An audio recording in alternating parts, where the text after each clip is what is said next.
ভাবি কি দেবরের কাপড় ধুয়ে দিতে পারবে? ভাবি দেবরের কাপড় কেন দেবে? দেবরের হাত কি হয়েছে?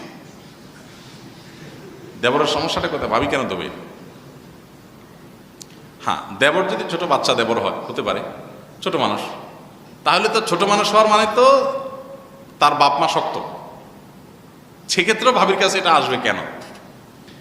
আসতে পারে ভাবি তার ছোট দেবরকে তার কাজ করে দিল, মানে শ্বশুর শাশুড়ির কাজ আগায় দিল, আলহামদুলিল্লাহ, এটা প্রশংসনীয়, এটা করলে তিনি সব পাবেন।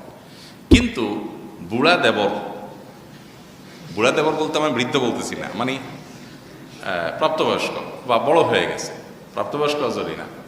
তো এই দেবরের 12, 14, 16, 18 বছর বয়সের ছেলে তো নিজেটা নিজে করতে পারে, তো এইটা ভাবি কেন দেবে?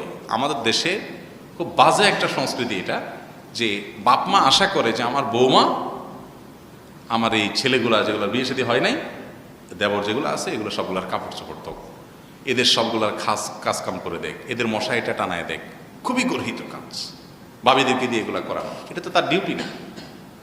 তুমি চান্দু হাত পা তো তোমার ভালো আছে, তো তুমি নিজের হাত পা ভালো থাকতে ওই ভদ্রমহিলাকে দিয়ে কেন দেওয়া? তুমি বিয়ে করার পর তোমার বউ যদি ধোয়, সেটা তোমার বউয়ের ব্যাপার, তোমার বউ তোমারটা ধুয়ে দিবে, সেবা করবে। কিন্তু তোমার আর বিয়ে করছে তোমার ভাই, সেবা করবে 14 গোষ্ঠীর, এই কোন জুলুম? বিয়ে করছে একজন, কাপড় ধোয়াবে সবার। এটা বাংলাদেশে এই অত্যাচার অবিচারটা আছে, এটা হওয়া উচিত না। মেয়েদের প্রতি অবিচার, এটা শুধু অবিচার না, এখান থেকে ফিতনার দুয়ার উন্মুক্ত হয়, ফিতনার দুয়ার। হ্যাঁ, যদি ফিতনার কোনো আশঙ্কা না থাকে, আর ভাবিও রেলিং করে দেবেন অসুস্থ বা বিজি বা নিজে থেকে করেন তিনি, এবং ফিতনার কোনো আশঙ্কা না থাকে, তাহলে তো ভিন্ন কথা, সেটা নাজায়েজ হবে না। কিন্তু এটা চাপিয়ে দেওয়া হলে সেটা অবশ্যই কি হবে? জুলুম হবে।